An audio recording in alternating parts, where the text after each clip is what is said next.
நாம் இன்றைக்கி பார்க்க போகிறது பப்பாளி ஹல்வா. இதில் பார்த்தீங்கன்னா நான் எந்த கலருமே இதில் போடலை. அது இல்லாமல் நீங்கள் வாயில் வச்சோன்னா கரைஞ்சிடும். எப்படி பர்ஃபெக்டான கன்சிஸ்டன்சியில் பண்ணுறதுன்னு பார்க்கலாம். இதில் நெய்யும் பார்த்தீங்கன்னா ரொம்ப குறைவாக தான் நான் யூஸ் பண்ணியிருக்கேன். ஸோ நமக்கு கடையில் எப்படி கிடைக்குமோ அதே மாதிரி பண்ணலாம். எப்படி இருக்குது பாருங்கள், ரொம்ப சாஃப்டாக. அதுக்கு நல்ல பழுத்த பப்பாளி எடுத்துக்கலாம். நீங்கள் எல்லோ கலர் பப்பாளியிலும் பண்ணலாம். இது பார்த்தீங்கன்னா கொஞ்சம் சிகப்பாக இருக்கும். சிகப்பும் ஆரஞ்சும் கலந்த மாதிரி இருக்கும். முதல்ல கழுவிட்டு தோல் எடுத்துடலாம்.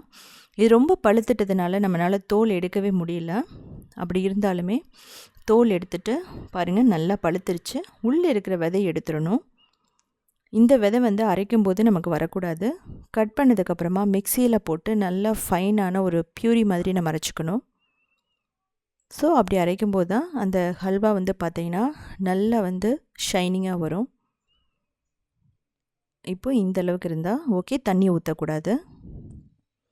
இப்போது மெலோன் சீட்ஸை நம்ம ஒரு நிமிஷம் மட்டும் நல்லா ரோஸ்ட் பண்ணிக்கலாம்.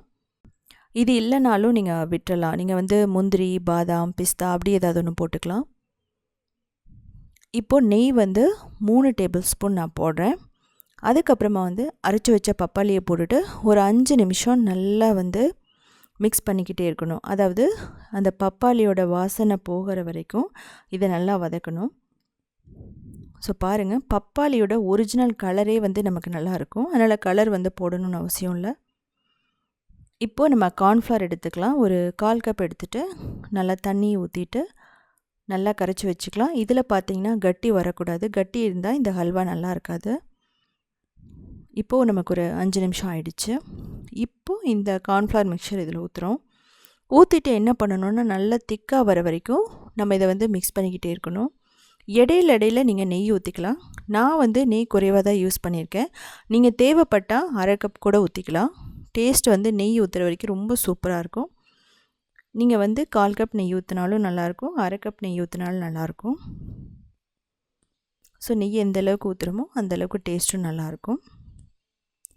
ஸோ ரொம்ப ஹெல்தியர் வெர்ஷனாக இருக்கணும் அப்படிங்கிறதுக்காக நெய் நான் கொஞ்சம் குறைவாக ஊற்றிருக்கேன். இப்போது 3/4 கப் சுகர் போட்டிருக்கேன். நீங்கள் 1 கப் கூட போட்டுக்கலாம். நான் எதுக்காக 1 கப் போடல அப்படின்னா, இந்த பப்பாளிலேயே ஸ்வீட் இருக்கும். ஸோ அதனால் நம்ம ரொம்ப போடணும்னு அவசியம் இல்லை. இந்த சுகர் போட்டதுக்கப்புறம் தண்ணி விட்ட மாதிரி இருக்கும். அதுக்கப்புறம் பார்த்திங்கன்னா நம்ம கலர் என்ன ஆகும் அப்படின்னா, அப்படியே திக்காயிட்டே வரும். இடையில அடிப்பிடிக்காமல் இருக்கணும். ஸோ அதுக்கு நம்ம நெய் ஊற்றிட்டே வரலாம். இப்போது லெமன் ஜூஸ் நான் 1/2 டேபிள் ஸ்பூன் போடுறேன். இது பார்த்திங்கன்னா நல்ல ஃப்ளேவரை நல்ல என்ஹான்ஸ் பண்ணி கொடுக்கும். அதாவது ஃப்ளேவரையும் அந்த டேஸ்ட்டையும் நல்லா எடுத்து கொடுக்கும்னு சொல்லுவாங்க. இது பாருங்கள், அந்த பேனில் ஒட்டாமல் வந்துருச்சு. இன்னும் நமக்கு அந்த ஷைனிங் வரணும். ஸோ இப்போ நான் மெலன் சீட்ஸும் ஏலக்காய் பொடியும் போட்டிருக்கேன். இதுக்கப்புறம் பார்த்திங்க அப்படின்னா இன்னும் கொஞ்சம் திக்காக வரைக்கும் நம்ம நல்லா கிளறணும். இப்போவே பார்த்திங்கன்னா 95% ரெடி ஆகிடுச்சு. ஸோ இந்த அளவுக்கு நமக்கு திக்காகணும், பர்ஃபெக்டான கன்சிஸ்டன்சி. ஸோ இதை எடுத்து நம்ம பட்டர் ஷீட் ட்ரேயில் போட்டுக்கலாம். இல்லை நெய் தடவி கூட நீங்கள் அது மேலே போட்டுக்கலாம். ஒரு 4 மணி நேரம் அப்படியே விட்டுறலாம். இந்த கன்சிஸ்டன்சி வரல அப்படின்னா உங்களுக்கு ஜெல்லி மாதிரி ஆகிடும். ஸோ அதுக்கப்புறம் பார்த்திங்கன்னா அது ரொம்ப நாள் வச்சுருக்க முடியாது.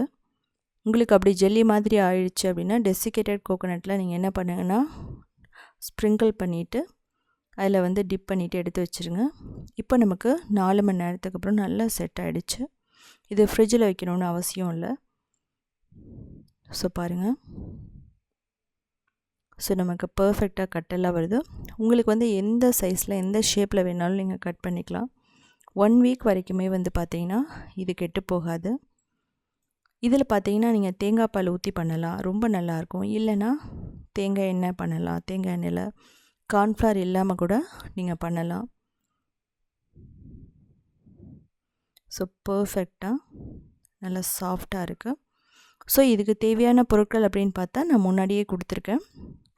நீங்கள் செஞ்சு பார்த்துட்டு எப்படி இருந்துச்சுன்னு சொல்லிவிட்டு கமெண்ட் பண்ணுங்கள். ஒரு சின்ன ஆர்டிஃபிஷியல் கலர் கூட ஆட் பண்ணாமல் ரொம்ப கலர்ஃபுல்லான நமக்கு ஹல்வா ரெடி ஆகிடுச்சு.